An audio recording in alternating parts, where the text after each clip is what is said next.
지금부터 제1차 전력 정책 포럼을 시작합니다. 세계 탄소 정보 공개 프로젝트의 랍 잭슨 의장이 이런 이야기를 했습니다. 전 세계 탄소 배출량이 올해 한 5% 이상 감소할 수 있다고 말했습니다.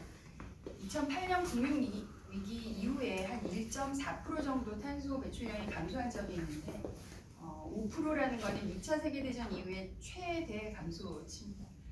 그래도 수십 년을 거쳐서 이미 대기에 축적되어 있는 이산화탄소 농도에는 사실은 긍정적인 영향을 미치기에는 역부족이라고 합니다. 유럽 전역에서도 최근에 이산화질소 대기오염 수준이 급감했다는 발표가 있었습니다. 옥스포드 이코노믹스가 이런 이야기를 했습니다. 2020년 글로벌 GDP가 올해 상반기 7% 감소할 것이다. 이는 글로벌 금융위기 동안 기록된 하락 수치 한 2배에 달하는 수치입니다. 모두 코로나19가 세상을 멈춰서 만들어낸 현상입니다. 우리도 그로 인해서 사실 이렇게 온라인 토론회를 경험하게 됐습니다. 오늘의 주제는 저탄소 시대 석탄 발전의 미래입니다. 저탄소와 석탄, 석탄 발전과 미래. 뭔가 좀 어색해 보이긴 하지만 아마 오늘 석탄 발전의 미래에 대해서 통찰력 있는 논리를 펼쳐주시리라고 생각을 합니다. 5분의 전문가를 소개해 드립니다. 전력계통 관점에서 석탄 발전을 말씀해 주실 홍익대학교 전기공학부 전영환 교수님입니다. 미세먼지, 발전사의 미세먼지와 온실가스 감축 방안을 논의해 주신 동서발전 신성장사업처 안희원 처장님입니다. 석탄 발전의 감축 필요성을 제시해 주실 녹색연합 임성희 에너지전환 팀장님이십니다. 석탄 발전의 지속 가능성에 대해서 짚어주실 UN 지속가능개발목표협회 김정훈 대표님이십니다. 친환경 석탄 발전 기술에 대해서 이야기해 주실 에너지기술연구원 퓨처 에너지 플랜트 융합연구단의 이재구 단장님이십니다. 자, 발표 순서는 지금 소개해드린 순서와 같습니다. 이제 7분씩 전영환 교수님부터 말씀해 주시길 부탁드립니다. 네, 전영환입니다. 저는 이제 전력계통 관점에서 석탄 발전이라는 제목으로 오늘 말씀을 드리려고 자료를 준비했습니다. 근데 기술적인 내용이다 보니까 사실 7분이라는 시간에 어떻게 이걸 설명을 드려야 될지 좀 난감하긴 합니다만 결론 위주로 해서 좀 말씀을 드리고자 합니다. 우리나라 발전기의 이제 특성을 우리 계통 관점에서 보면 이제 경직성 전원, 유연성 전원 이렇게 이제 분류를 많이 합니다. 그래서 이게 어떤 의미가 하면은 재생에너지 특성이 출력 변동성이 크기 때문에 이 수급을 매 순간 수급을 제대로 맞추기 위해서 재생에너지에 맞추어가지고 출력 변동에 맞추어가지고 이제 발전기가 출력을 조정할 수 있거나 아니면은 다른 백업 설비를 이용을 해서 이제 맞추거나 그러니까 재생 ESS 같은 이제 에너지 양양치를 이용해서 이제 맞추거나 또 에너지 저장을 또 장시간 이렇게 해가지고 안정화시키거나 하는 그런 역할을 해야 되는데 지금 우리나라가 가지고 있는 발전기를 보면은 원자력, 그 다음에 석탄, LNG, 수력 이렇게 분류가 됩니다. 그런데 원자력은 출력 지금 제어가 지금 완전히 지금 우리나라에서 안 하고 있고요. 된다 하더라도 좀 제한적이고 석탄 같은 경우는 뭐 평균 2.3% 정도 평균 분당 2.3% 출력 변화가 가능하고 LNG 같은 경우는 이제 한 2배 정도 됩니다. 4.9%. 수력은 뭐 32% 정도 크죠. 그래서 우리 그 저런 믹스에서 보면은 수력이 많고 그런 나라일수록 재생에너지를 이제 안정적으로 운영하기 쉽다. 그리고 이제 반대로 원자력이나 석탄이 많으면은 재생에너지가 도입이 될 때 우리 계통을 안정적으로 운영하기 어려워진다. 이렇게 말씀을 드릴 수 있습니다. 그래서 저희들이 그 재생 2030년도 3020 계획에 맞춰가지고 우리가 20% 재생에너지가 들어올 때 어떤 우리 계통에서 어떤 정도의 영향을 주나 하는 걸 갖다 수치적으로 저희들이 시뮬레이션하기 위해서 이제 데이터 분석을 좀 많이 했었습니다. 그래서 우리나라 이제 풍력 태양광이 들어오면은 출력이 어떻게 되나 봤더니 우리나라 그 기후 특성이 봄철에 태양광 하고 이제 그 풍력이 출력이 많이 나옵니다. 그래서 여름 정도로 많이 나오고, 근데 이제 대신에 봄철은 여름에 비해서 수요가 적기 때문에 재생에너지 영향이 제일 크게 나타나는 게 이제 봄철이다, 이렇게 이제 말씀을 드릴 수 있습니다. 그런 데이터가 이제 7페이지, 8페이지에 이렇게 나와 있고요. 그리고 또 보면은 낮에 태양광이 낮에 이제 많이 나오지 않습니까? 이제 밤에 안 나오는데 풍력도 우리나라는 지금 데이터상 그러니까 이제 해상 풍력은 지금 들어와 있지 않습니다만, 육상 풍력 같은 경우 이제 바람 자원을 갖다가 저희들 기상청 데이터로 조사를 해보면은 풍력도 낮에 많이 나오는 그런 특성을 보여주고 있습니다. 그래서 이게 풍력하고 태양광이 같이 동시에 낮에 많이 나오고 이제 밤에 적게 나오는 그런 좀 불리한 그런 여건을 가지고 있다. 그래서 이제 그런 측면에서 보면은 이제 우리가 대비를 해야 되는 그런 것들이 20% 가기 전부터 이제 나올 수가 있고, 이런 것들이 이제 같이 시뮬레이션 해보면 이제 나타나는데, 그런 내용들이 이제 쭉 데이터가 지금 설명이 돼 있고, 16페이지 정도 가면은 이제 저희들이 그 재생에너지 출력이 많이 나올수록 순간적으로 그 출력 변동량도 커지지 않겠습니까? 그래서 그 커지는 양을 어느 정도 되는지를 이제 또 수치적으로 좀 분석을 해봤습니다. 그랬더니 그 로그 스케일 같이 이제 이렇게 나타나는 걸 저희들이 데이터를 뽑았고요. 그래서 어쨌든 풍력이나 태양광 출력이 많아질수록 예비력도 많이 확보를 해야 되는 그런 것들이 이제 뭐 데이터상으로 이제 충분히 우리가 예견이 가능하지만, 그런 것들이 이제 데이터상으로도 이제 이렇게 나오고 있다는 걸 알 수가 있고요.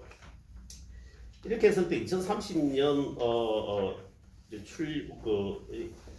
수요를 저희들이 예측을 하고, 그래서 이제 우리나라 기상청 데이터로 이제 재생에너지 출력을 다 이제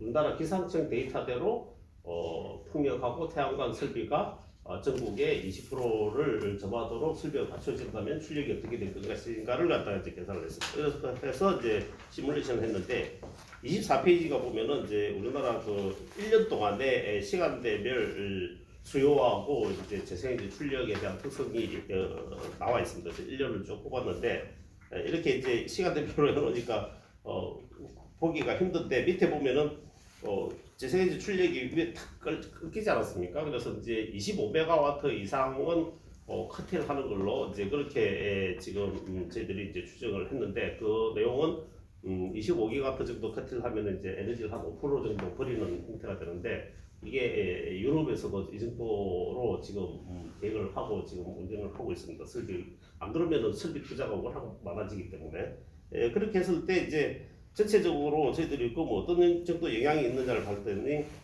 부하 대비 재생에너지 비율이 40% 이상인 날이 28일이 어떤 한 달 정도가 이 40% 부하 대비 재생에너지 비율이 40%가 된다 하는 건데, 이게 어떤 의미를 가지냐면은 그 다음 페이지를 보시면은 지금 원자력을 가동을 하고 그렇게 했을 때 우리 석탄하고 그 원자력이 이제 점하는 비율이 있기 때문에 이제 예비력을 원자력은 먼저 못 주지 않습니까? 제공을 못하기 때문에 석탄하고 이제 그 가스하고 이렇게 예비력을 제공을 해야 되는데, 그 예비력이 모자란다, 확보를 할 수가 없다. 그래서 이제 석탄 간발을 하든지 재생에너지를 25기가보다도 더 많은 재생에너지를 이제 커트를 해야 되는, 아니면은 이제 이걸 갖다가 에너지 제약을 해야 되는 그런 필요성이 있는 걸로 나타났습니다. 이제 그렇게 했을 때 29페이지를 보시면은 이제 저희들이 이제 발전기 프로그램으로 시뮬레이션을 한 건데, 이렇게 했더니 이 석탄 발전이 이제 출력을 갖다가 낮에 간발하고 올리고 해야 되는 이런 정도로 전체적으로 결과가 나타났습니다. 그런데 석탄 발전기는 원래 기저로 설계가 되어 있습니다. 그래서 이거 뭐 지금 이제 저희들이 쓴 데이터는 최소 발전 50%까지 석탄 발전기를 줄였다 올렸다 할 수 있다 하는데, 이제 데이터를 가지고 이제 시뮬레이션을 했는데, 그랬더니 다 50%까지 낮에는 내려가야 된다 하는 그런 이야기가 이제 나오고요. 그래서 30페이지 보시면은 각 발전기마다 이걸 뽑아봤습니다. 뭐 어떤 발전기는 효율이 좋고 어떤 발전기는 나쁘고 그러니까 발전기마다 이제 그게 이제 다를 텐데 그래서 이걸 발전기마다 뽑았더니 낮에 내려갔다 올라갔다 내려갔다 올라갔다는데 32페이지 보시면은 효율이 나쁜 발전기는 아예 꺼졌다가 밤에 이제 켜지는 이런 형태로 운전을 해야 된다고 나오는데 실제로 이렇게 운전하기가 쉽지가 않다. 그렇다면은 이런 형태의 운전을 해야 된다고 그러면은 석탄 발전기는 아예 운전에서 제외를 해야 되는 그런 필요성까지 이제 발생을 한다는 거죠. 그래서 오늘 시간이 이제 다 됐는데 결론적으로 말씀드리면은 저희들이 이제 석탄을 이제 정책적으로 이걸 줄여야 되느냐, 뭐 유지를 해야 되느냐, 이게 미세먼지 때문에 줄여야 되느냐, 뭐 이런 게 아니고 제 생각에 넓으면은 개통에서 운전을 할 수가 없어가지고 석탄을 빠질 수밖에 그런 상황으로 가고 있다는 거죠. 그래서 이런 것들이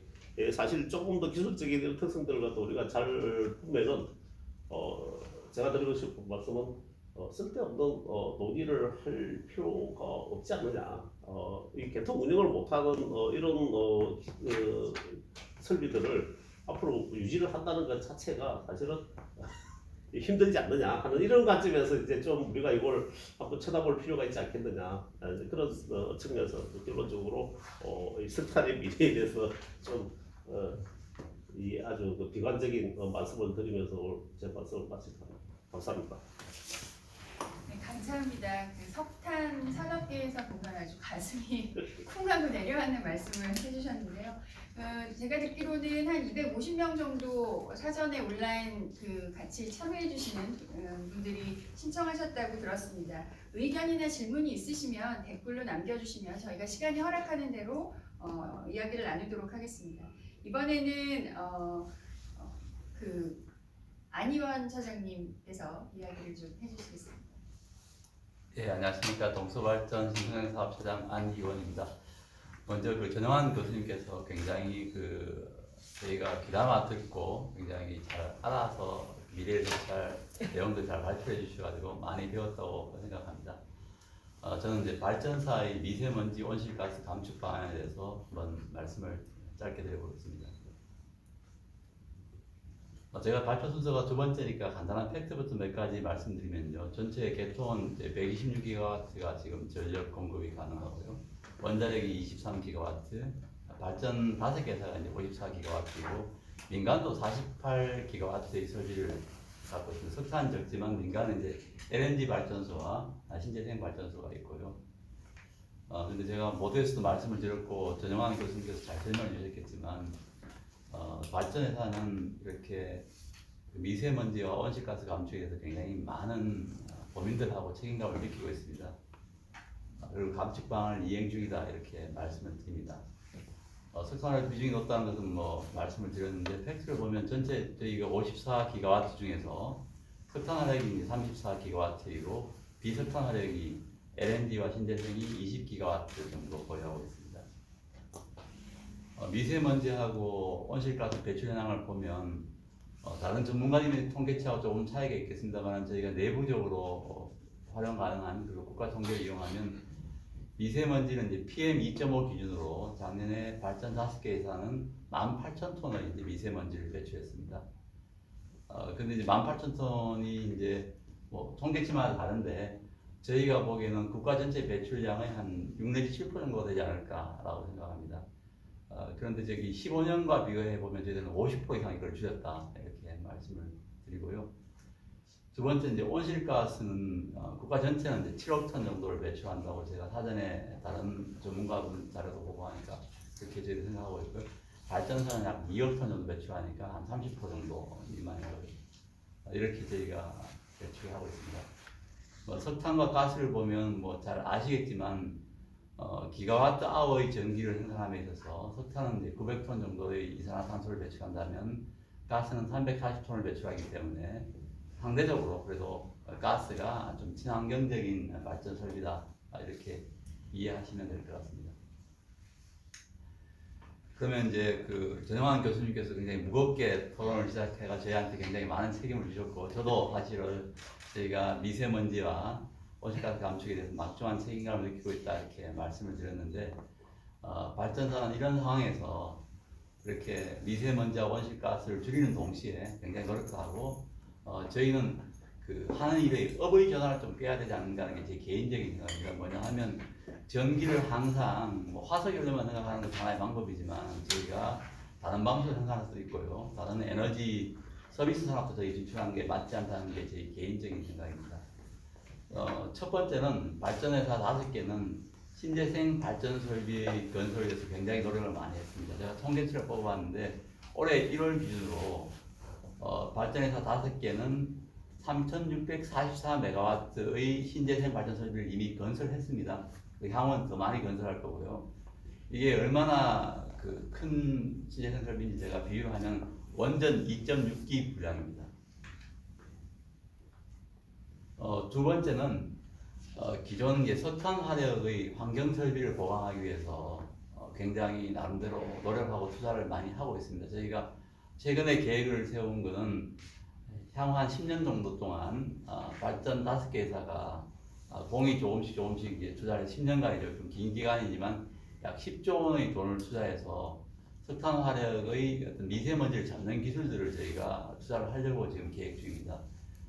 이게 10조 원이라는 게 굉장히 큰 돈인데 제가 비유해 보면 전국 2천만 가구에 가구당 50만 원 지급되는 그런 큰 돈입니다.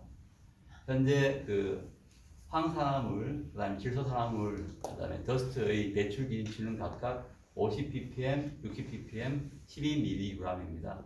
그것을 이러한 그 친환경 설비 보강을 통해서 15ppm, 10ppm, 3mg을 줄이는 것들이 저희의 목표입니다.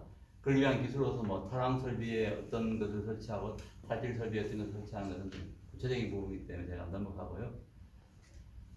다음은 이제 연료 전환 부분인데 그 노후 석탄 화력을 친환경적인 전원인 LNG 발전소로 대체하는 것인데 이 부분은 현재 정책 입안 중인 사항이기 때문에 제가 말씀드리는 것들은 좀 적절치 않을 것 같아서 그 정도만 말씀을 드리겠습니다.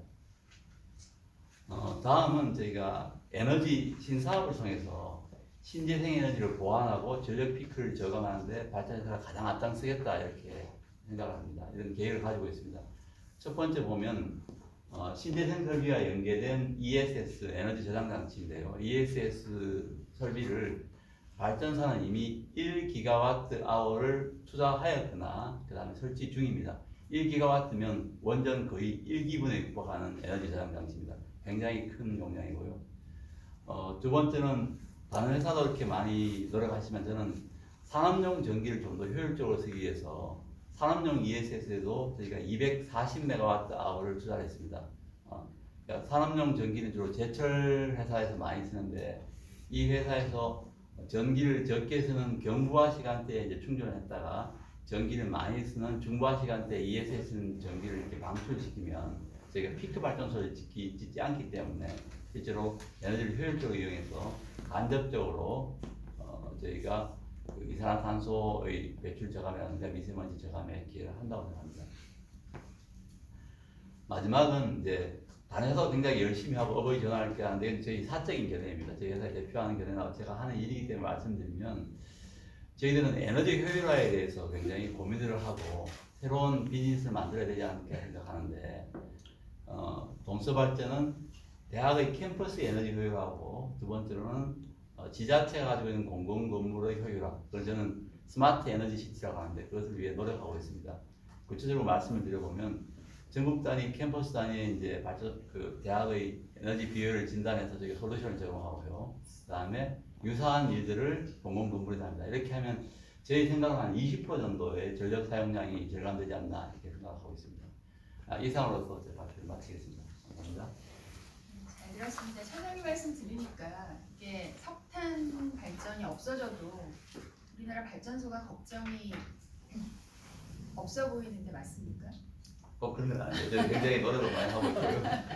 제가 그렇다고 하면 저희 직원들이 굉장히 난감해할 수 있으니까. 그리고 하나 그 좀 확인하고 넘어갈게요. 아까 3,644메가와트 신재생 발전 설비니까 원전 2.6기 분량이라고 말씀하셨는데 이게 네. 발전량 기준입니까? 아니면 설비 용량 기준입니다. 설비 용량 네, 기준입니까? 네. 자, 이번에는 그 녹색연합의 임성희 팀장님께서 말씀해 주시겠습니다. 네, 뉴스는 임성입니다. 석탄 발전 관련한 국제적인 동향과 국내 현안 그리고 석탄 발전을 감축해야 되는지에 대해서 말씀을 드리고자 합니다. 다 아시겠지만 IPCC가 2018년에 1.5도 특별 보고서를 통해서 지구 기온 상승 폭을 산업화 이전까지 위해서 1.5도 이내로 억제해야 된다는 이야기를 했고 2030년까지 이를 위해서는 석탄 발전량의 80% 이상을 감축해야 한다라고 권고한 바가 있습니다. 그래서 영국을 비롯해서 수십 개 나라나 필리핀이나 주를 비롯해서 지방 정부들은 석탄 이전에서 탈피하겠다라고 선언을 했고 그러한 수순을 밟고 있습니다. 뿐만 아니라 금융권들도 석탄 투자를 중단하겠다라는 선언들을 계속 주지하고 있는 상황입니다. 그래서 석탄 발전 설비 증가는 계속 하락해왔고 4년째 하락해왔고 발전소 평균 가동률도 51%로 최저치를 찍은 바 있습니다. 다만 2019년엔 이전에 승인됐던 중국의 발전소들이 대거 가동되면서 설비가 약간 증가한 바가 있긴 합니다. 우리나라를 보면 다 아시겠지만 우리나라는 온실가스 7위 국가입니다. 이미 배출량이 7억 톤을 넘어섰습니다. 전체 발전량의 42%를 차지하는 석탄 발전소에서 국내 총 배출되는 이산탄소량의 30%가 배출되고 있는 상황인데요. 이산화탄소뿐만 아니라 초미세먼지도 11%가 배출되고 있습니다. 그래서 기후 위기나 대기 오염의 기여도가 아주 높은 발전 원인입니다. 현재 우리나라에서 가동되고 있는 석탄 발전 용량 규모가 37.6기가와트인데 신규로 7기가 이상이 진입할 예정이어서 이렇게 가동되고 있는 석탄 발전소나 또 신규로 진입할 발전소가 총 수명대로 가동된다면 우리나라에 총 50억 톤 이상이 이산화탄소가 배출될 것이라고 합니다. 유럽의 그 기후 분석 기관이죠. 클라이밋 밸런스가 지구기온 상승 1.5도를 목표로 했을 때 한국이 2029년까지는 석탄 발전을 중단해야 한다라는 보고서를 펴낸 바 있고요. 근데 지금의 시나리오대로 석탄 발전이 가동해서 차차 꺼나가면 파리 협정을 준수해야 될 때 우리가 갖고 있는 탄소 예산의 2.47배 그리고 신규까지 진입시킨다면 3배 이상을 우리가 쓰게 된다라고 발표한 바가 있습니다. 8차 전력 수급 기본 계획의 경우는 여전히 석탄 발전이 주요한 발전원에서 주요한 지위를 차지해 왔지만 국제 정기권 논의 과정에서는 조금 달라진 것 같습니다. 그 친환경 분산형 전원 믹스로 전환을 하기 위해서 석탄 감축 로드맵을 제시하겠다는 기조를 밝힌 바가 있었고요. 정확한 내용은 아직 공유하지 못했지만 그래도 수명들의 석탄 발전소를 가동한 다음에 LNG로 대체하겠다는 대체 의향서를 가진 다음에 대체시키고 그리고 가급적인 환경 급전을 강화하고 탄환 제약을 확대하겠다는 내용 정도가 있었습니다. 그리고 국내에서뿐만 아니라 우리나라는 해외 석탄을 많이 투자하는 일본, 중국에 이어서 세 번째로 그 해외 석탄 투자국이에요. 사실상 석탄이 이제는 더 이상 저렴한 발전원이 아니고 그래서 석탄을 투자할 경우에 재무적 위험성이 따르기 때문에 굉장히 위험한 투자다라는 이야기가 많이 나오고 있습니다. 우리나라도 신규 태양광 같은 경우는 이미 24년이 되면 석탄 발전액이 쌓일 것이다라는 예측도 나오고 있는 상황이죠. 아까 제가 탄소 예산을 2.4배, 2.47배를 배출해야 된다는 말씀을 드렸는데 일단 1.5도도 아니고 2도씨라고 이제 지구 기온 상승을 제한한다고 했을 때 우리가 이제 전 지구적으로 대기에 배출할 수 있는 온실가스량, 누적 배출량이 2,900기가톤이라고 IPCC가 얘기를 한 바 있습니다. 근데 이미 우리가 1,900기가톤 다 써버렸고 이제 남은 건 1,000기가톤밖에 없는데 우리가 현재 배출 투자대로 탄소를 배출한다면 20년 내에 우리가 쓸 수 있는 탄소를 다 소진할 것이다 라는 이야기를 들고 있었고 이건 사실 2도씨 제한을 위한 아주 느슨한 목표였던 거고 1.5도 상승 이내로 유지한다라고 했을 때는 전 지구적으로 남아있는 탄소 예산이 2018년 기준으로 420톤밖에 없다라는 굉장히 암울한 긴급한 이제 상황이 있습니다. 근데 전 세계 인구가 동일한 양의 온실가스 배출 관리를 보장한다는 기후 정의 원칙에 따라서 국가별로 배출량을 할당하면 2도 이내로 봤을 때 우리나라의 탄소 예산은 2050년까지 9.4기가톤이라고 합니다. 이걸 바탕으로 배출 목표를 선정해 보면 2025년에는 2억 4,900만 톤, 2030년에는 1억 6,8천만 톤, 2050년에는 3,500만 톤으로 뚝뚝 떨어져야 합니다. 그런데 사실상 우리나라 정부는 2030년 배출 목표를 5억 3,600만 톤을 잡은 거죠. 전 지구적인 탄소 예산을 고려할 때 한국의 책임과 역량에 굉장히 부합하지 못하다는 대내적인 비판을 받은 바 있습니다. 그런데 이마저도 신규 석탄이 진입되면 달성하기 어려운 상황이다라는 이야기가 나오고 있는 거고요. 아까도 말씀드렸듯이 저희는 석탄이 저렴한 발전원이 아니어서, 왜냐하면 환경비용, 외부 비용이 연간 신규로 투입될 앞으로 예를 들어 포스파워 같은 경우에는 노스삭스, PM, 이산화탄소 다 합쳐서 외부 비용을 연간 2,500억 원 정도라고 추정을 하고 있습니다. 그래서 석탄은 더 이상 저렴한 발전원도 아니고, 그래서 환경 문제뿐만 아니라 경제성을 고려했을 때 과감함보다 석탄 감축 로드맵이 필요하다고 생각하고, 이런 가운데 석탄을 수년대로 운전을 하고 또 신규로 진입시키는 이런 계획은 좀 바뀌어야 되지 않을까 싶습니다. 이상 마치겠습니다. 네, 고맙습니다. 미세먼지하고 온실가스를 줄여야 된다는 건 우리가 너무나 다 긴급하게 알고 있는 사실인데요. 이걸 다 석탄한테 맡길 건지 아니면 다른 방법도 같이 할 건지 좀 고민의 여지가 있는 것 같습니다. 이번에는 유엔 지원 지속가능 개발 목표협회 김정은 대표님께서 말씀해 주시겠습니다. 저는 이제 지금 석탄 발전을 줄여 나가야 된다 이런 것들은 뭐 전 세계적으로 모두 이견이 없는 당연한 그런 상황이고요. 그렇지만 이제 저는 이제 몇 가지 그런 어떤 그런 상황들을 고려해서 우리가 좀 이런 부분들을 점진적으로 줄여 나갈 필요가 있다 이런 거를 좀 발표하겠습니다. 일단 전 세계적으로 아까 앞서 계속 이제 말씀해 주셨듯이 석탄 발전을 줄여야 된다는 것들은 뭐 세계적인 추세입니다. 지금 영국 같은 경우도 2025년까지는 석탄 발전을 퇴출을 하겠다. 그리고 독일 같은 경우도 2038년까지는 석탄 발전을 이제 종료를 시키겠다. 이렇게 지금 말하고 있고, 또 저희가 작년 같은 경우에 한국에서 세계 재생 에너지 총회를 개최를 하면서 서울 선언문이라는 걸 개최를 해서 재생 에너지를 더욱더 확대시켜 나가겠다. 이렇게 한국에서도 그러한 선언이 나온 바 있습니다. 그리고 유엔에서도 안토니오 구테레스 사무총장이 2020년 이후에는 신규 석탄 발전에 대한 승인은 더 이상 없었으면 한다. 그리고 OECD 같은 선진국들은 좀 석탄 발전의 퇴출 시점을 좀 더 앞질러야 된다. 2030년을 넘겨서는 안 된다. 이렇게 언급을 한 바 있습니다. 하지만 이제 또 유엔의 다른 어떤 분야에서 본다면, 앞서 말씀하셨지만 IPCC 같은 경우에는 이런 말을 언급하기도 했습니다.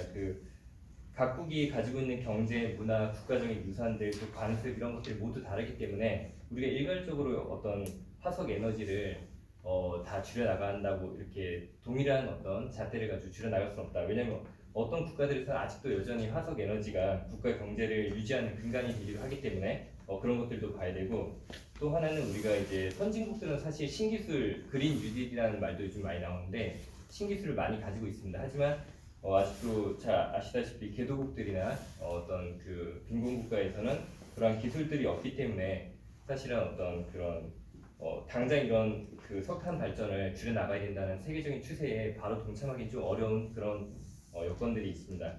그리고 우리가 재생에너지와 바이오 에너지 또 이런 것들에 대해서 무작정 좋다고 또 말할 수는 없는 것이, 예를 들어서 이제 바이오 에너지 같은 경우는 지금 미국에서 향후 이 소비 시장 전체 에너지 소비 시장의 25%를 우리가 바이오 에너지를 대체하기 위해서 준비하고 있다. 이렇게 미국 정부에서 밝힌 바가 있는데, 근데 바이오 에너지란 게 잘 아시겠지만 대부분 다 땅에서 우리가 옥수수라든지 어떤 그런 바이오 연료 작물을 이렇게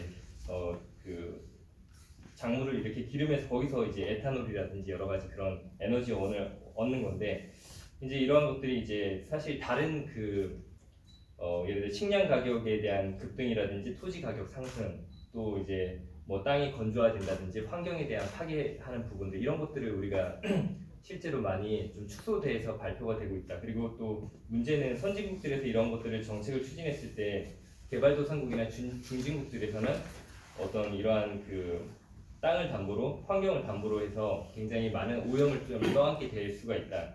이런 부분에서 바이오 에너지가 과연 우리가 석탄 발전이라든지 향후 미래의 재생 에너지로 적절할 것인가, 이런 것들도 좀 살펴볼 필요가 있고요. 그리고 그린 뉴딜이라는 말이 사실 굉장히 많이 나오고 있는데, 아까 말씀드린 것처럼 에너지 효율을 높이는 여러 가지 친환경 기술 분야, 재생 에너지 사업들은 상당히 많은 아주 고도의 기술들이 들어가는 그런 사업입니다. 근데 이러한 사업들이 선진국에서 우리가 쓸 수 있는 사업들이 과연 개발도상국이나 그런 빈곤국에도 적절하게 다 적용이 될 것인가, 이런 것들도 우리가 좀 살펴봐야 되지 않나 생각이 듭니다. 그리고 이제 잘 아시다시피 지금 코로나19로 인해서 세계의 어떤 경제가 굉장히 많은 큰 위기를 지금 겪고 있습니다. 그래서 이 코로나라는 게 그 단기적인 관점에서 이렇게 한번 감염병이 창궐하고 없어지냐 이렇게 보지 않고, 대부분의 어떤 그런 과학자들은 이 코로나 같은 어떤 감염병이 앞으로는 계속해서 단기적으로 좀 주기를 짧게 해서 생길 가능성이 크다. 근데 이제 이런 것들로 인해서 당연히 경제적으로 굉장히 많은, 우리 대봉쇄 정책이라고도 하는데요, 그런 경제적으로 많은 지금 위기를 맞고 있습니다. 그래서 특히 에너지 시장에서도 최근에 뉴스를 보면 다들 아실 수 있지만 어떤 석유라든지 그런 어떤 에너지 가격이나 아니면 에너지 어떤 관련된 회사들이 굉장히 큰 위기 상황에 처해 있고, 또 한국 같은 경우도 지난해 우리 한국전력이 굉장히 큰 적자를 기록했는데, 또 이런 상황에서도 불구하고 이런 코로나로 인해서 산업계가 굉장히 어렵기 때문에 또 에너지에 관련돼서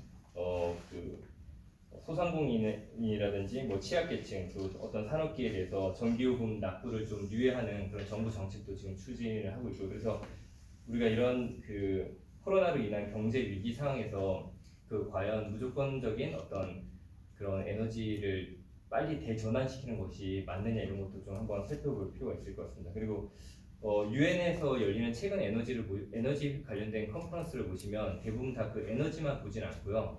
유엔의 방금 언급한 SDGs, 지속가능 개발 목표 안에서 이제 에너지를 지금 많이 논의를 하고 있는데요. 지속가능 개발 목표라는 게 17가지의 어떤 인류 사회의 공통적인 환경, 그다음에 사회적인 문제, 경제적인 문제를 다 다루고 있는데요. 에너지라는 것도 반드시 우리가 어떤 경제적인 측면에서만 또는 환경적인 측면에서만 볼 게 아니라 사회적인 측면도 같이 다뤄야 된다는 게 이제 SDGs의 어떤 큰 틀이거든요. 그래서 에너지를 볼 때 우리가 에너지 빈곤층이라든지 그런 것들도 살펴보고, 어떤 사회의 취약계층, 다음에 어떤 빈곤이나 그런 사회적으로 굉장히 전력 수급이 힘든 그런 부분들도 같이 좀 살피면서 우리가 에너지 전환을 할 필요가 있다. 그런 것들을 유엔 회의에서 지속적으로 좀 많이 지적하고 있습니다. 근데 이제 유엔도 사실 굉장히 양립적인 그런 주장을 많이 내고 있는데, 어떤 유엔에서 최근 발표한 세계 경제 동향과 전망이라는 그런 보고서에 보면은 청정 에너지로의 전환이 시급하다 이렇게 밝히기도 했고, 아까 말씀드린 유엔 사무총장도 그런 말을 했지만, 한편으로는 또 유엔의 사회적인 측면에서 봤을 때는 어떤 에너지의 그런 안정적인 전환이 필요하다, 점진적인 전환을 통해서 에너지 빈곤층이라든지 어떤 사회 경제적인 측면들도 같이 우리가 흡수하면서 이걸 살펴볼 필요가 있다, 이렇게 얘기를 많이 하고 있습니다. 그래서 이제 저의 어떤 대안이라고 말씀드리면,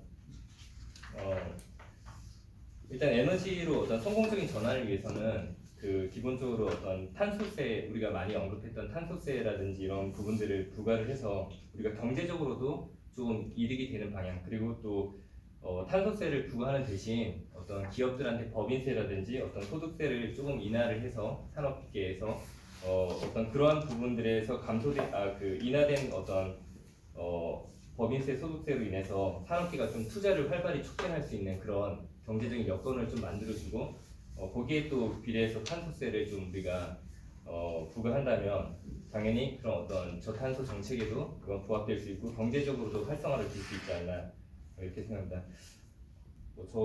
저의 어떤 대안들이 적절하지 않을 수는 있지만, 그래도 이제 우리가 동전의 한쪽 면만 보는 게 아니라 다른 쪽 면도 좀 살펴보면 좋지 않나 하는 생각하고 저희 발표를 마치겠습니다.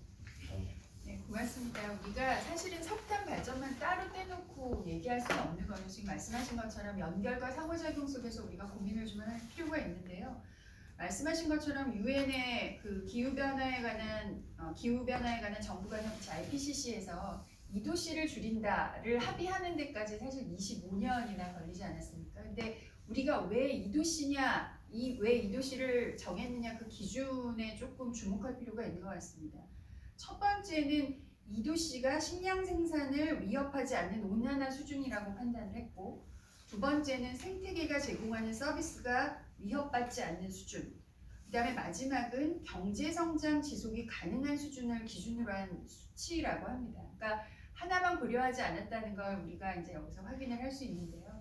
여기 지금 뭐 잠깐 올라오는 글들을 보니까 석탄 발전에 너무 저희가 막 이렇게 분매를 하는 것 같으니까 석탄을 좀 응원한다. 뭐 미세먼지하고 이런 걸 좀 줄이면 석탄 발전도 좋은 거 아니냐라는 이야기들을 많이 하고 있는데요. 사실 그 솔루션을 갖고 계신 분이 에너지기술연구원의 이재구 단장님이 아니실까 합니다. 말씀해 주시죠. 네, 이재구입니다. 이미 뭐 좋은 말씀을 많이 해주셔서 저는 중복되는 내용은 좀 생략을 해서 간단하게 말씀을 드려보도록 하겠습니다. 석탄은 아주 뭐 지저분한 연료입니다. 취급도 불편하고요. 그렇지만 값이 싸고 오일이나 가스와 같이 특정 산국에 집중되어 있지 않기 때문에 그동안 많이 사용이 되어 왔습니다. 그래서 저는 석탄과 같은 연료를 깨끗하게 그동안 이용하려고 노력했던 발전 기술자들의 노력에 결과하고 앞으로의 그 방향성에 대해서 의견을 말씀을 드려보도록 하겠습니다. 미세먼지 저감 정책이나 온실가스에 대한 대비책으로 화력발전소가 많은 노력을 기울여야 되는 것은 당연한 사실이고요.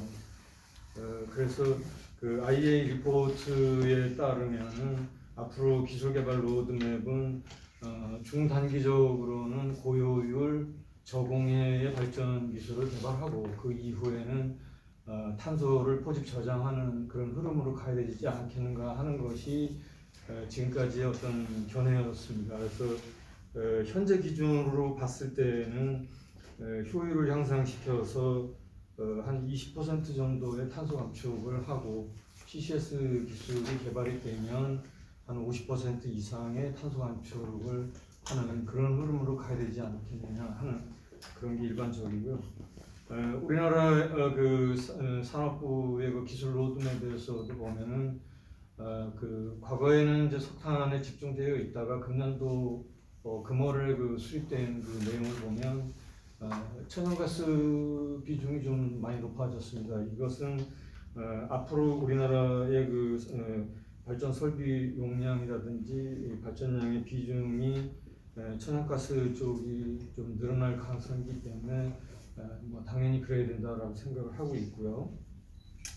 그래서 석탄 발전에서는 그동안에 그 저비용 고효율 친환경 이런 순이었다고 한다면 앞으로는 친환경 고효율에다가 비용적인 측면에서는 상당한 좀 그 어떤 희생을 좀 감수해야 되지 않겠는가 싶습니다. 청정 화력 발전 기술은 한쪽은 지구온난화 대책이 있고요, 한쪽은 배기가스 문제가 있습니다. 지구온난화 쪽에서는 효율을 향상시킨다든지 또는 바이오매스를 같이 이용하는 방법이라든지 탄소 포집 저장하는 뭐 그런 내용이 되겠고요. 미세먼지의 경우에는 현재까지 해왔던 안 차장님께서 이미 말씀을 해주셨는데 그러한 기술들을 고도화시키는 어떤 그런 내용들을 담고 있습니다. 그래서 제가 말씀드릴 내용 중에서 고효율 발전 기술, 그 중에서 우리나라 발전사들이 상당한 고생을 해서 좀 내세울 수 있는 기술이 한 3가지 정도가 되는 것 같습니다. 하나는 그 USC PC를 국산화했다는 거고요. CFBC 발전소를 USC로 가동했던 삼척 그린파워, 그리고 태안 그 서구 발전에서 하고 있는 IGCC 같은 것들이 뭐 그 예라고 할 수가 있을 것 같습니다. 그래서 초임계 발전은 효율을 올리면서 그 언제까지는 저온 저압에서 운전했을 때는 효율이 뭐 40% 이하였었는데 앞으로는 그 한 650도 이상으로 이제 유지를 하다 보면 효율을 뭐 45% 이상으로 끌어갈 수 있다라는 그런 내용들이 있습니다. 그래서 효율을 향상시킴으로 인해서 연료 사용량을 줄이고 이와 더불어서 탄소 감축을 한다는 그런 내용이 되겠고요. 다만 이쪽에서는 온도와 압력을 자꾸 올려가는 쪽으로 하다 보니까 소재 기술의 그 백업이 필요한 실정이 있습니다.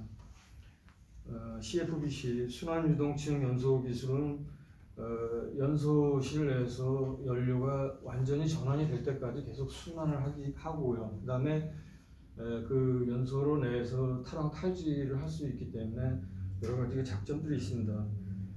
여기에다가 이 타입은 연료를 가리지 않고 소화할 수 있다는 그런 장점이 또 있고요. IGCC의 경우에는 현재 뭐 태안에서 운전되는 결과를 보면은 효율도 한 42%의 미세먼지는 거의 뭐 제로 수준을 보이고 있습니다. 그래서 그 환경성이 우수하고 나중에 합성가스, 그러니까 IGCC에서 중간 물질인 합성가스를 케미칼로 활용할 수 있는 그런 기회도 있고요. 그리고 여러 가지 그 효율적인 측면에서도 향상이 기대되는 그런 기술이라고 할 수가 있겠습니다. 이외에도 아직은 뭐 실험실적인 그런 기술들이지만은 뭐 연료전지랑 같이 이용하는 뭐 IGFC 기술, 그다음에 뭐 SCO2 뭐 여러 가지들이 있습니다만은 대체로 이러한 기술들은 효율을 50에서 60%를 목표로 해서 현재 뭐 기술 개발들을 하고 있습니다.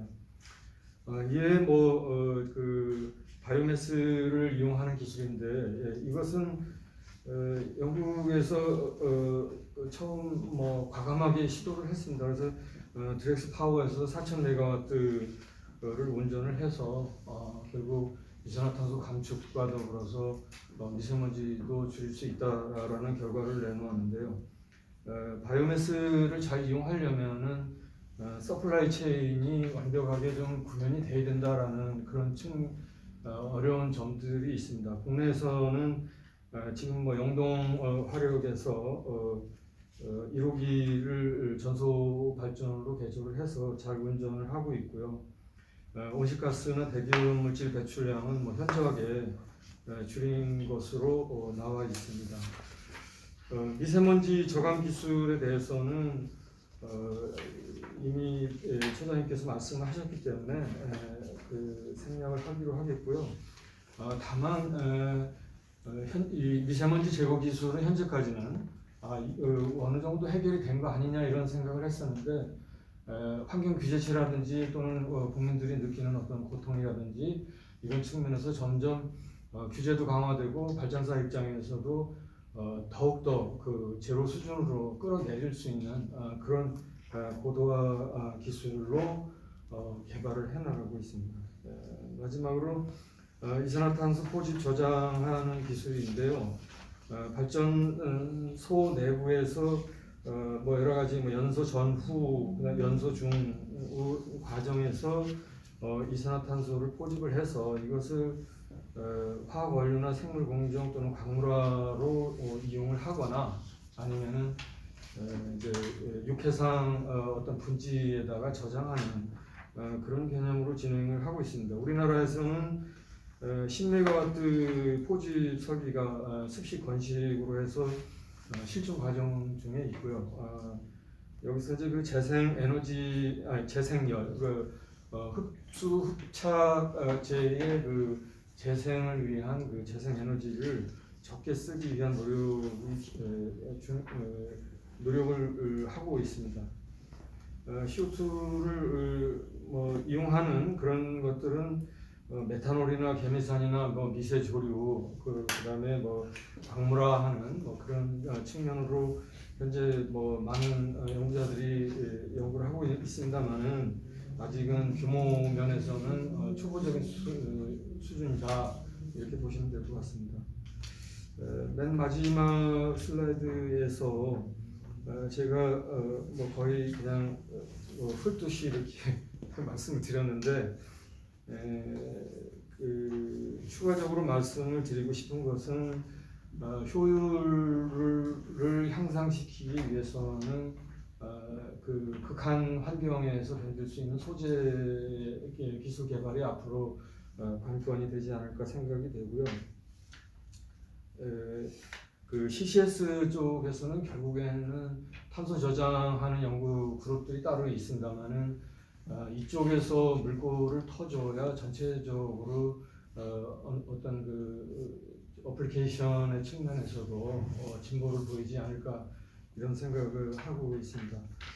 그래서 저는 앞으로 그 노후 석탄 화력을 뭐 당연히 어떤 수순에 의해서 이제 폐기 과정을 거치더라도 신규 또는 이런 건설되는 그 발전소의 경우에는 제가 그 말씀을 드렸던 몇몇 가지 그 우리나라가 내세울 수 있는 그런 그 발전 기술들을 신기술들을 적용하는 그런 쪽으로 좀 하는 것이 맞지 않겠는가 하는 것이 개인적인 생각입니다.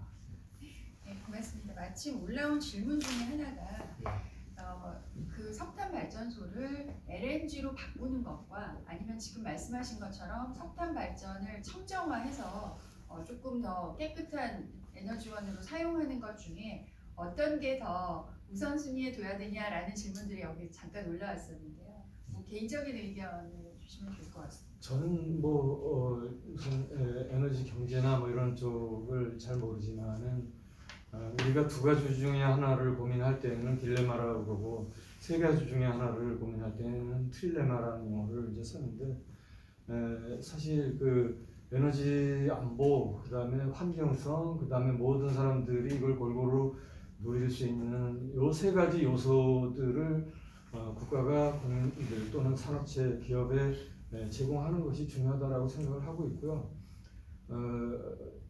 일단은 에너지 수급 차원에서 항상 그 변동성이 있기 때문에 기술적으로는 뭐 이쪽 저쪽을 다 가지고 있는 것 자원이 없는 우리나라의 경우에는 그래도 답이지 않겠는가. 어떤 면에서는 기술에 있어서 뭐 백화점 아니냐 이렇게 할 수는 있겠지만은 에너지의 그 리스크를 줄이는 의미에서는 좀 몇 가지 그 중점적인 기술들을 우리식으로 우리나라 환경에 맞는 우리식으로다가 기술을 좀 적용하고 온전하고 그래야 되지 않느냐 하는 생각을 가지고 있습니다. 네, 답이 되셨으면 좋겠습니다. 이산화탄소와 미세먼지를 가능하면 빨리 그리고 많이 줄여야 한다는 것에서는 뭐 5분의 전문가들이 모두 다 합의하신 것 같습니다.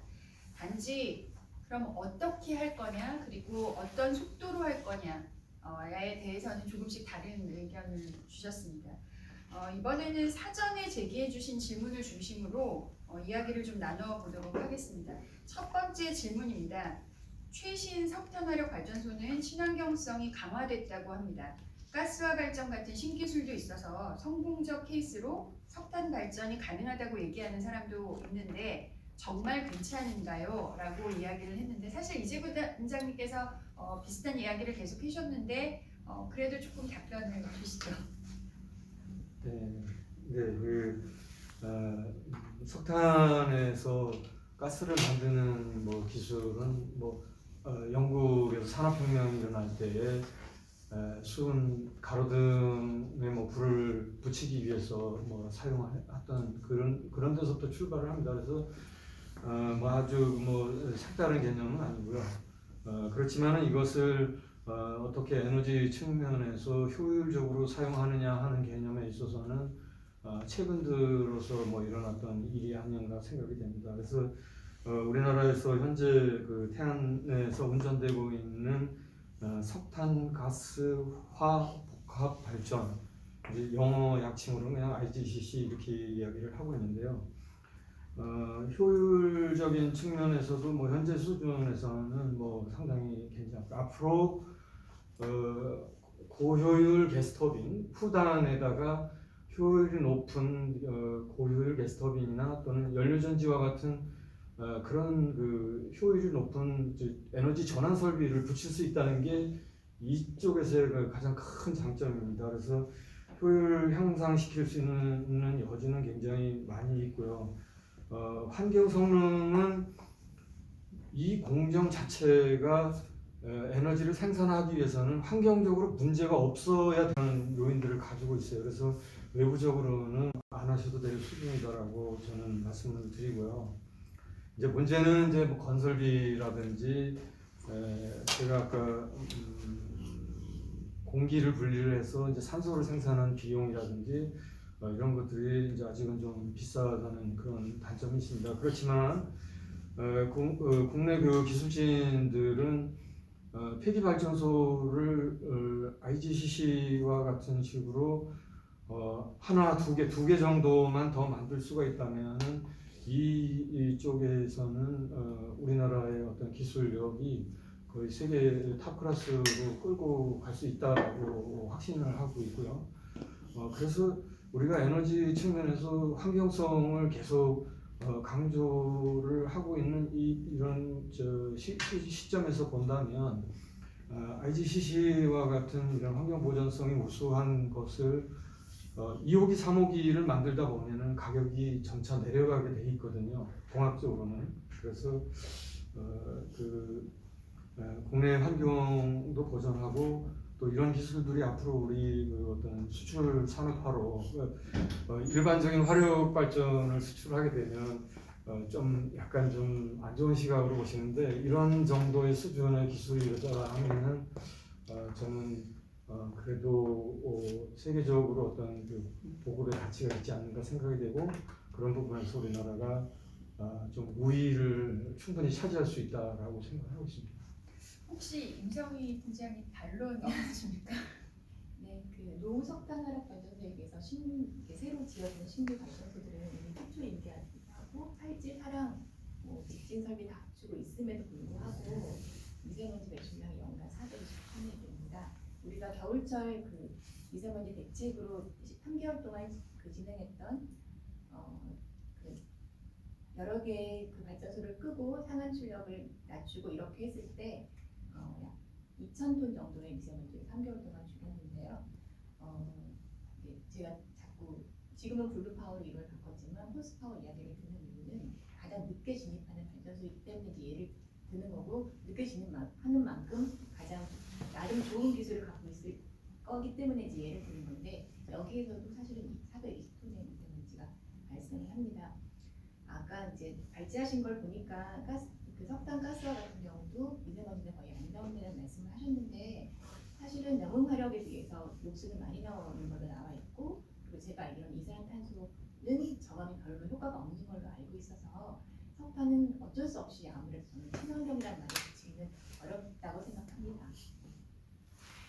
네, 두 번째 질문은 석탄 발전은 발전 단가가 저렴한 것으로 알고 있는데 석탄 발전이 폐기되면 전기 생산 비용이 올라 전기요금이 오르거나 전력 수요 급증에 대응을 못해서 국민 부담이 가중될 우려가 있는 것 같습니다. 앞으로 해결책이 있나요? 라는 질문을 주셨는데요. 굉장히 쉽지 않은 답변이 될 것 같습니다. 어떤 전문가께서 해주시겠습니까? 말씀을... 제가 네. 뭐 다른 분들께서 답변을 하실 것 같아서 제가 사견을 전제로 제가 한번 말씀드리겠습니다. 저는 발전회사의 그냥 실무자이지 에너지 경제학자도 아니고 기술 전문가도 아닙니다. 제가 생각하기에는 석탄 발전을 만약에 줄여나가거나 폐기해서 비용이 늘어난다면 가스 발전이 하나의 강력한 대안이나 되지 않을까 생각합니다. 물론 이제 장기적인 대안은 아니고요. 신재생이 전면화되기 전까지 좀 이렇게 가교 역할을 하는 그런 역할인데요. 전 한전 입장에서 발전회사까지 해서 한 20년을 있었기 때문에 비용의 추이 이런 걸 많이 봤는데요. 가스 발전의 장점은 석탄 발전보다 건설비가 싸다는 것입니다. 가스 발전은 킬로와트당 설비를 비교하면 쉬울 건데 100만 원 정도 듭니다. 가스 발전소는. 근데 석탄은 같은 킬로와트를 전기를 생산하는 설비를 이제 비교하면 170만에서 250만원이 되니까 가스 발전이 많이 싸졌고 정리겠다고요.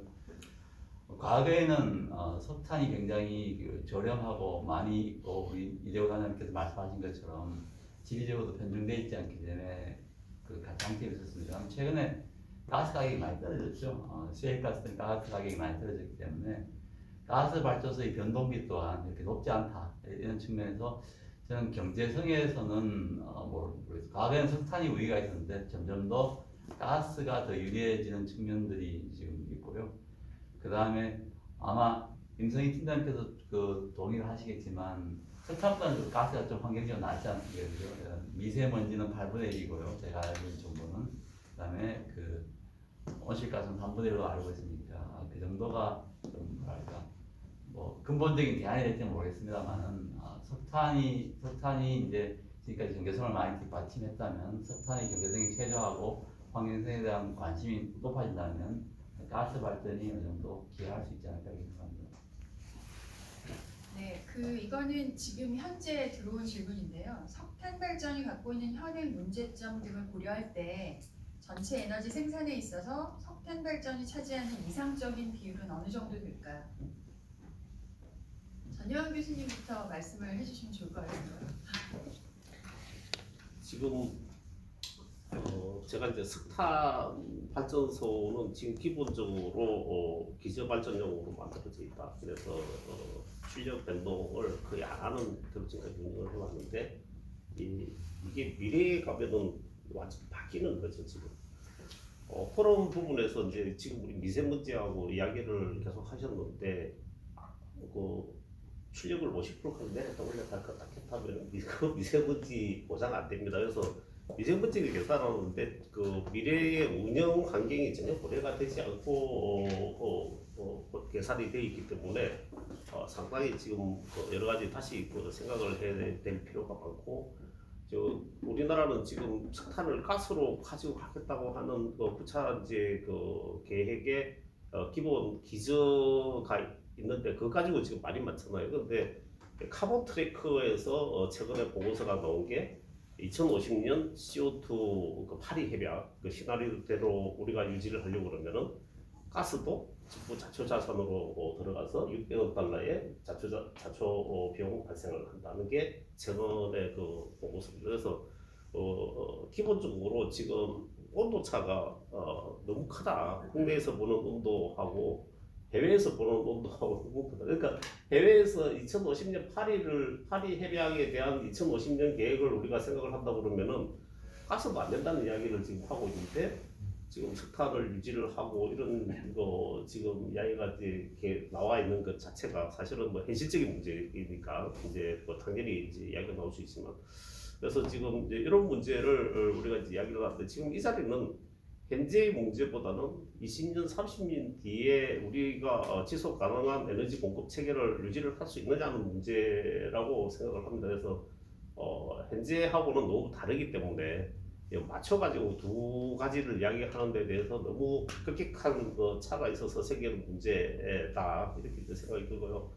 그래서 이제 어쨌든 이거는 뭐 국민적 합의를 통해서 이제 전환을 해야 되는데 상당히 쉽지 않겠다고 생각이 됩니다. 그래서 우리가 2050년 국제적으로 보는 거는 2050년 CO2를 뭐 이제 거의 뭐 제로로 하겠다고 이제 그 선언하는 나라들도 있고 그래서 이 도시도 사실 안 된다 1.5도시로 바꿔야 된다는 이야기인데 이 도시 기준을 만족시키는 것도 우리가 가스가 자초자산이 다르다 우리나라만 이런 리포트가 나와 있습니다. 그래서 그런 측면에서 본다 그러면 참 생각을 많이 해야 되는 문제지 않을까 생각합니다. 어려운 문제입니다. 네. 2090년 석탄 제로 말씀하시는 건가요? 석탄 제로하고 가스로 간다 하더라도 가스도 다 대출이 돼야 된다고 지금 주장을 하는 거죠. 그러니까 2050년 파리 시나리오를 우리가 만족을 시키려면 지금 그러니까 가스도 안 된다는 이야기를 하고 있는데 석탄이 어떻게 유지를 해야 되느냐 지금 이런 이야기를 같이 한다는 것 자체가 사실 쉽지 않다는 말씀입니다. 유지를 어떻게 해야 되느냐를 떠나서 어쨌든 우리가 전체적인 틀에서 우리가 에너지 산업만 놓고 보기는 좀 어려우니까 그런 이야기들을 하는 것 같고요. 또 질문 들어온 것 중에 하나가 에너지 생산의 다양성, 안정적 생산 측면에서 석탄 발전을 줄이는 게 능사인지에 대해서 질문이 들어왔는데 이거는 김정은 대표님이 이야기를 해주시면 좋을 것 같습니다. 네.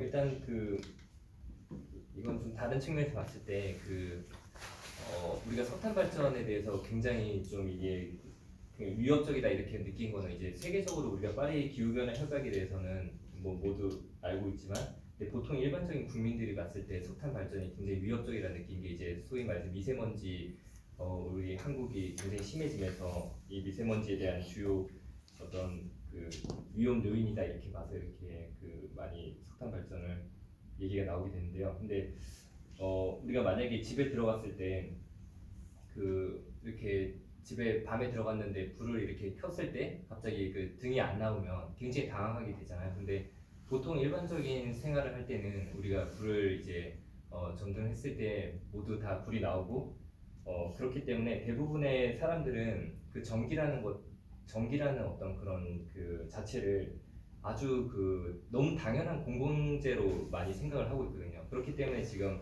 사실 한전이 약간 좀 위기에 처한 그런 것들도 그런 측면에다 봐야 되는데 그래서 저희는 저 같은 경우는 이제 석탄 발전을 무조건 다 줄여야 된다 어떤 이런 개념보다는 우리가 아까도 제가 말씀드린 것처럼 점진적으로 석탄 발전에 대한 대안은 물론 다 나와 있습니다. 방금 말씀하신 가스라든지 아니면 뭐 여러 가지 재생 에너지들, 뭐 바이오매스, 뭐 여러 가지 많은 대안은 나와 있지만 정책적으로 실제 입안을 하고 반영을 할 때는 반드시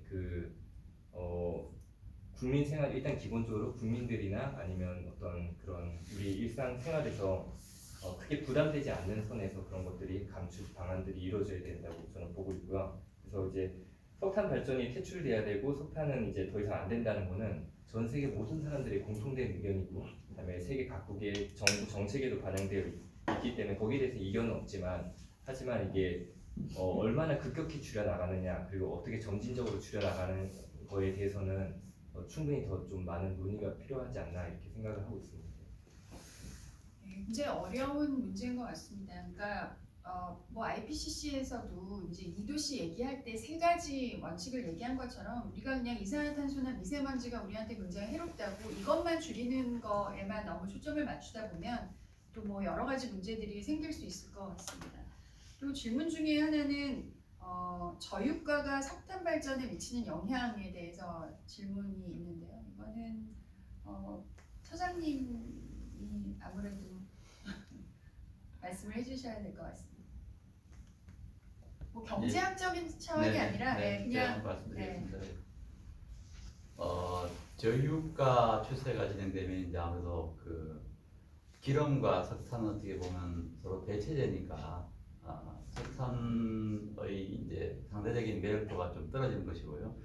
아까 말씀드린 것처럼 가스 발전의 변동비인 가스 요금 자체가 유가에 연동되어 있다 보니까 이제 가스 요금이 싸지는 효과가 있어서 그러니까 가스 발전의 매력도가 더 높아지고 석탄 화력의 매력도가 좀 더 상대적으로 나빠지니까 그게 영향을 미치지 않을까 이렇게 생각하고 있습니다. 뭐 질문들이 여기도 있고 저기도 있고 그런데요. 또 하나는 사전 질문에도 나왔고 또 지금 실시간 질문에도 나왔습니다. 저탄소 시대에 일반인, 어린이나 주부 등 일반 국민이 할 수 있는 일은 뭐가 있을까요? 뭔가 도움이 되고 싶은데 막상 아는 게 없어서 궁금합니다. 저탄소 시대가 얼마나 중요한지 아이들에게도 설명해주고 싶은데 눈높이에 맞는 답변을 부탁드린다고 이런 질문을 받았습니다. 사실 이 질문을 받고 보니까 대한민국의 기후변화 대응이 충분히 성공적일 수 있겠다라는 생각이 든 게 우리가 코로나19를 사실 뭐 국민의 힘으로 이겨내고 있지 않습니까? 사실 누가 뭐라 그래도 국민의 힘인데 저탄소 시대를 선도하는 것도 굉장히 어려운 일이지만 국민이 나서면 해낼 수 있지 않을까라는 생각을 좀 합니다. 김정은 대표님 어떻게 하면 국민들이 저탄소 시대를 앞당기는 데 동참할 수 있겠습니다. 네, 이거 오늘 주제랑 좀 다 다른 얘기인데 일반 국민들이 석탄 발전에 대해서 이렇게 논할 수는 없기 때문에 제가 그냥 일반적으로 국민들이 그 미세먼지를 좀 줄여 나갈 수 있고 그리고 온실가스를 좀 줄여 나갈 수 있는 그런 부분들을 좀 언급을 드리고자 하는데요. 일단 우리가 크게 이렇게 발전이나 에너지 쪽에서 많은 이런 온실가스가 나온다고 생각은 당연하고 또 그렇게 많이 알고 있지만 실제 좀 다른 분야에서도 많이 나옵니다. 예를 들어서 우리가 요즘에 흔히 많이 입는 패스트 패션들, 그 패스트 패션이라는 정의 자체가 우리가 1년 안에 빨리 옷을 또 다른 옷을 빨리 살 수 있도록 그렇게 한다는 뜻이기 때문에 사실 기존에 어떤 우리가 옷을 샀을 때는 뭐 한 1년, 2년, 뭐 3년까지도 있는 경우도 있었지만 패스트 패션 뭐 자라는 이런 특정부 그런 패스트 패션들이 발달하면서 굉장히 옷에 대한 소비가 빨라졌거든요. 근데 이 패스트 패션의 약 70%가 다 폴리에스테르로 만들어지고 있습니다. 근데 폴리에스테르는 땅에 이제 그대로 묻히게 되거나 아니면 소각을 하게 됐을 때 굉장히 많은 온실가스를 내뿜고 있기 때문에 우리 그 좀 젊은 층에서 이런 것들에 대해서 좀 경각심을 가질 필요가 있고요. 그리고 두 번째로 이산화탄소보다 훨씬 더 지구 온난화에 많은 영향을 끼치는 게 이산화질소인데요. 이산화질소가 한 290배 정도 더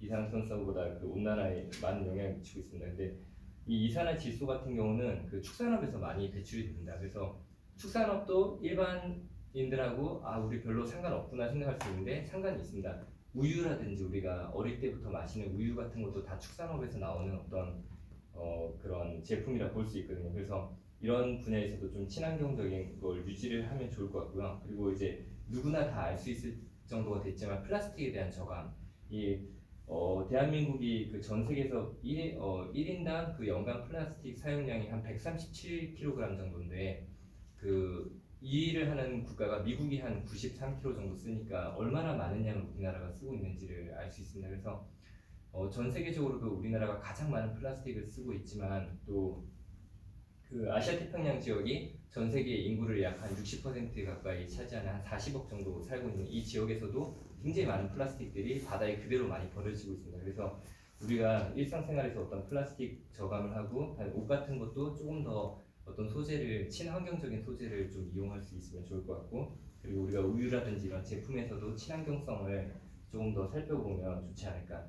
그리고 예전에 그 미세먼지가 한참 심할 때 이제 일반 대중들을 위한 캠페인 같은 걸 한 적이 있었는데 사람들이 미세먼지가 심하면 이렇게 일단 그 집에서 가정에서 보면은 문을 다 꼭 닫고 있잖아요. 근데 미세먼지의 핵심은 그 환기라고 하더라고요. 그래서 환기 같은 것도 잘하고 우리가 생활 속에서도 이렇게 실천할 수 있는 미세먼지 좀 이렇게 예방할 수 있는 부분들이 있다 이렇게 말씀드리고 싶습니다.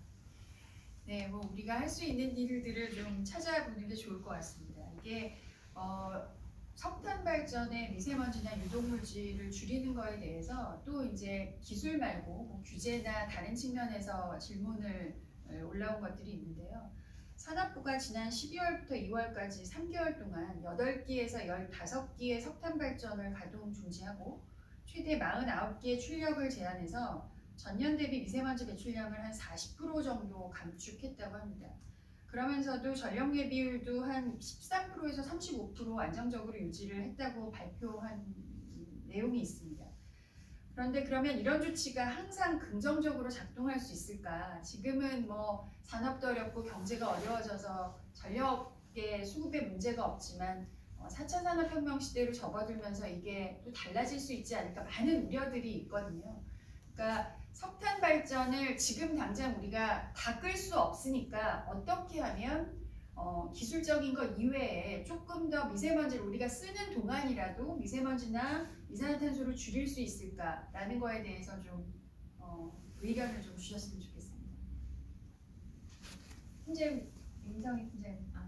그 산업부에서 그 겨울철에 그렇게 석탄 발전소를 감축 운영한 것은 전력 예비율이 높기 때문에 가능했던 거고 봄철에도 역시 전력 예비율이 상당히 높기 때문에 더 많은 그 발전소들을 감축 운영할 수 있을 거라고 생각합니다. 제가 말씀드리고 싶은 건 조금 질문과 다른 걸 수도 있는데 혹시나 싶어서 이제 발언의 기회가 와서 말씀을 드리는데 저는 이제 저희가 이제 이산화탄소 배출 이야기를 할 때 주요하게 제가 계속 석탄을 얘기했던 것은 저는 각별히 석탄에 대한 특별한 감정이나 이런 게 있었다는 게 보다 가장 어쨌든 많이 대출이 되고 있는 단일 대출원이기 때문에 말씀을 드린 거고 또 그 외에 우리가 해야 되는 일이 있다고 생각합니다. 그리고 지금처럼 많이 소비하면서 지금처럼 많이 소비를 보장받으면서 저희가 뭐 탄소 배출을 감축할 수 있다거나 이렇게는 접근할 수 없다고 보고 그래서 저는 이제 전기 쪽으로 말씀을 드리면 제가 한 10년, 그러니까 10년 조금 안 되게 해외에 있다가 왔는데 그래서 저는 그러니까 10년 전과 10년 후에 제가 가정 내에서 쓰고 있는 전기 제품이 달라진 게 하나도 없거든요. 예를 들면 저는 도시가스로 그냥 밥을 하고 있고 전기밥솥은 그대로 있습니다. 근데 공기청정기도 없고 뭐 건조기도 없고 뭐 스타일러도 없고 당연히 이제 근데 이런 생활이 아무렇지 않은 거예요. 저는 해외에서도 없는 채로 살았고 해외 나가기 전에도 없는 채로 있었고 돌아와서도 그냥 있던 거 그대로 쓰기 때문에 전혀 문제가 되지 않은 생활인데 소비 패턴이 굉장히 많이 바뀌었다는 걸 알 수 있었고 많은 것들이 전전화되어 있었습니다. 그러니까 이런 상황에서 이런 것들을 다 누리면서 우리가 정말 이 지구 생태계가 안전하게 우리가 계속 미래를 보장받을 수 있는지에 대한 질문을 저는 던져야 된다고 생각하고 그래서 이제 석탄 발전뿐만 아니라 이 정말 지속 가능한 지구 미래를 위해서는 우리 생활 자체가 무한정의 소비를 보장받으면서 좀 전력 수요를 더 늘려나가는 걸 보장받으면서 석탄 발전을 끄고 재생에너지로 간다는 것, 100% 재생에너지로 간다는 것은 사실상 불가능하다. 저는 석탄 발전이 재생에너지로 대체되어야 한다고 생각하지만 그리고 그 과정에서 LNG로 뭐 브릿지 역할을 할 수 있다고 생각하지만 결국은 재생에너지로 가야 한다면 그 에너지 안보 측면에서도 그렇고 왜냐하면 석탄 다 수입하는 거기 때문에 에너지 자립 차원에서도 재생에너지로 가야된다고 생각하지만 이렇게 무한정의 전력 수요를 늘려나가면서 재생에너지로 가면 곤란할 거다라는 생각을 하고 있고 그 말씀을 드리고 싶습니다.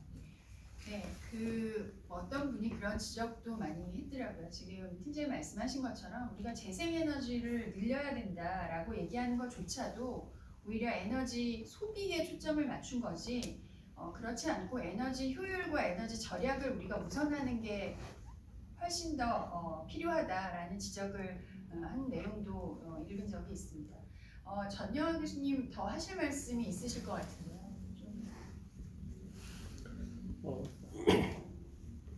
딱히 없었는데 지명을 하시니까 마지막으로 말씀드리면은 우리가 이제 독일 이야기를 많이 하잖아요. 그런데 이제 독일 같은 경우 효율에서 그러니까 에너지 소비를 다 재생에너지로 바꾸겠다가 아니라 반을 줄이고 나머지 반은 재생에너지로 하겠다. 이렇게 지금 계획을 하고 있습니다. 그래서 지금 우리가 생각하는 거하고는 정말 다른 관점에서 이게 에너지를 접근하고 있다. 지금 우리가 우리 국민들이 많은 분들이 저도 마찬가지지만 기존에 생각하고 있던 데서 이게 바뀌는 게 너무 힘들지 않나 지금 현재 상황에서. 그런데 우리가 지금 여기서 이야기하고 있는 거는 지금 현재 생활에서 뭔가 조금 바꾸자가 아니라 이거는 확 바뀌어야 되는 걸 이야기하고 있는 겁니다. 그래서 그런 부분들이 아직도 와닿지 않을 텐데 하여튼 좀 우리 미래 세대는 지금하고는 정말 많이 다를 것이다. 그런 말씀을 갖다 드리고 제 말씀 마치고자. 이런 질문도 들어왔습니다. 석탄 발전에 최신 환경 기술을 도입하면 설비 기술이 필요하다. 그런데 재원은 있냐? 어떻게 마련할 거냐? 이런 질문을 사실 굉장히 현실적인 문제인데 안 처장님께서 말씀해 주셔야 될 것 같습니다. 예, 그 석탄 발전에 최신 기술 적용하려면 뭐 재원이 있어야 되는데 발전회사가 일단은 돈을 좀 벌 수 있어야 되겠죠. 돈을 벌 수 있어야 차입하지 않고 자기 자금으로 투자를 할 수 있으니까 그래서 좀 발전회사나 발전하는 분들이 좀 안정적인 투자 보수율 정도는 늘릴 수 있어야 그 재원을 가지고 신기술에 투자할 수 있지 않을까 이렇게 생각합니다. 일단 발전사들이 살아남아야 된다 이런 말씀을 하셨는데요. 그러면 지금 동서발전 같은 경우는 예를 들어서 석탄 발전을 100% 포기해라 라는 거에 만약에 그렇게 얘기를 한다면 그런 거에 대해서 내부적으로 좀 검토가 있었습니까? 그 굉장히 곤혹스러운 질문들이 아주 많이 왔어요. 내부적으로 그런 검토는 없었습니다만 이제 저희 직원들이 개인적으로 많이 생각할 수 있을 것 같습니다. 생각하고 있고 본인들도 나름대로 이제 미래에 대해서 내가 어떻게 할지, 어떤 역량을 가지고 어떻게 할지 생각하고 회사 차원에서 저희들이 아까 말씀드렸지만 이제 에너지 그 절약 효율에 대해서 좀 새로운 방법으로 한 비즈니스도 해보고 이렇게 하고 있으니까 그런 차원에서 저희들이 공식적인 그 검토는 없었습니다만 비공식적으로 많이 고민들 하고 있다 이렇게 말씀드리겠습니다. 저희가 이제 여러 가지 기술들이 필요한데 비단 석탄의 청정화뿐만이 아니라 지금 일선에서 에너지기술연구원에서 직접 기술 연구를 하고 계시니까 어떤 우리나라 같은 경우에는 어느 정도 이런 그 온실가스에 대응할 수 있는, 줄일 수 있는 이런 기술력이 우리나라가 한 어느 정도 전 세계적으로 보면 수준이고 또 어떻게 하면 우리가 좀 탑이 될 수 있는지 그거에 대해서 좀 말씀해 주시면 좋겠습니다. 네, 저희 연구소는 원자력 에너지를 제외한 나머지 전반적인 에너지 기술을 연구를 하고 있습니다. 그래서 저도 석탄 관련된 일을 하고 있지만 균형적인 시각에서 우리나라의 그 에너지가 어떤 식으로 유지되는 것이 좋겠는가 하는 것에 대해서 자주 거의 정말 일상화된 그런 그 생각을 가지고 연구를 하고 있고요.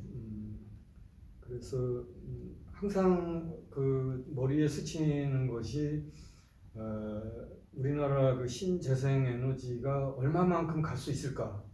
그게 늘 걱정입니다. 그래서 많이 가면 갈수록 좋겠는데 우리나라의 그 일사량이라든지 풍력 자원이라든지 이런 것도 좀 아주 충분한 수준은 아닌 걸로 지금 기억을 하고 있고요. 그래서 그 전체적인 그 에너지 믹스에 관한 그 정책 스피드를 좀 안전하게 무엇을 하고 이것이 되면 그 다음 버릴 것을 버리는 그런 수순으로 좀 가는 것이 좋지 않겠는가 그런 생각을 하고 있고요. 그리고 아까 독일 말씀을 하셨지만은 이제 우리 전기 관련된 학회에 가 보면은 그런 말씀들을 많이 하세요. 우리는 그 에너지에 관한 섬나라다. 유럽은 같이 묶여 있기 때문에 약간 어느 정도 이쪽 국가는 무엇을 좀 도전적으로 시도해봐도 옆에 국가에서 또 조달을 받을 수가 있는 그런 여지가 있기 때문에 그런 차원에서는 우리나라에서는 전기가 남아도 보내줄 데가 없고 또 모자르면 또 어디 가져올 데도 없고 이런 것이 이제 좀 우리나라의 어떤 좀 애로사항이다라는 생각이 들고요. 지금 태양광, ESS, 그다음에 풍력, 해양에너지 이용 기술 등등을 연구를 하고 있습니다. 그래서 태양광 같은 경우는 저희 기관뿐만이 아니라 다른 화학연이나 애트리에서도 많이 하고 있고요. 그래서 기술적으로는 상당한 그런 수준의 논문들도 나오고 상당히 우수하다라는 생각이 드는데 개인적으로 좀 조금 우려라 할까요? 하는 것은 국내 그 태양광 그 업체들 기반이 그 중국 저가 정책에 의해서 상당한 위협을 최근에 받고 있는 것 같아서 나중에 우리가 신재생을 강력하게 드라이브를 했을 때에 결국 우리가 외산 제품으로다가 다 깔아야 되느냐, 그 다음에 AS는 또 어떻게 해야 될 것이냐 하는 그런 불안감을 좀 가지고 있고요. 그래서 연구자들끼리 얘기할 때에는 그 최종 목표까지 가서 과연 상용화가 해야 되는 건지 아니면 그리드 패리티에서 어느 정도의 수준을 만족을 했을 때 이것을 산업화할 수 있는지에 대해서 좀 진지하게 물어보고 있는 경우도 있습니다. 그래서 말씀을 드릴 수 있는 것은 태양광이나 뭐 ESS나 뭐 이 배터리 기술은 이미 기업에서 많이 앞서가 있고요. 그래서 그런 부분은 좀 상당히 강하다라는 생각을 하고 있고요. 풍력의 경우에는 어느 시점에서 좀 다소 주춤해가지고 지금쯤에는 조금 더 좀 푸시해야 되지 않는가 그런 생각을 가지고 있습니다. 네, 오늘 뭐 여러 이야기들을 나눴는데요. 사실 석탄이든 천연가스든 아니면 재생에너지든 원자력이든 간에 에너지 하나하나만 딱 빼놓고 보면 위험 요소나 문제가 없는 게 하나도 없습니다. 중요한 건 일부 사람 혹은 일부 국가가 이익을 얻기 위해서 다른 사람이나 다른 국가한테 상해를 초래하는 일은 절대로 용인될 수 없다. 이런 내용이 아닐까 싶습니다. 우리는 최악의 에너지원을 버리거나 아니면 최적의 에너지 기술 하나를 선택하는 게 아니고 각각의 범주에 걸쳐서 총 비용이 좀 낮은 환경 비용, 경제 비용 혹은 안보 비용이 좀 총합으로 낮은 가장 낮도록 에너지 기술을 혼합하는 소위 에너지 믹스를 통해서 좀 실용적인 전력 수급 정책을 도출해야 되지 않을까라는 생각을 합니다. 오늘 온라인으로 참여해주신 청중 여러분과 또 패널 분들께 진심으로 감사드립니다. 지금 정부는 2020년부터 2034년까지 발전 설비 규모 등을 결정하는 제9차 전력 수급 계획을 수립하고 있습니다. 오늘의 토론이 의미 있는 의견으로서 이 내용에 고려되기를 기대합니다. 오늘 고맙습니다.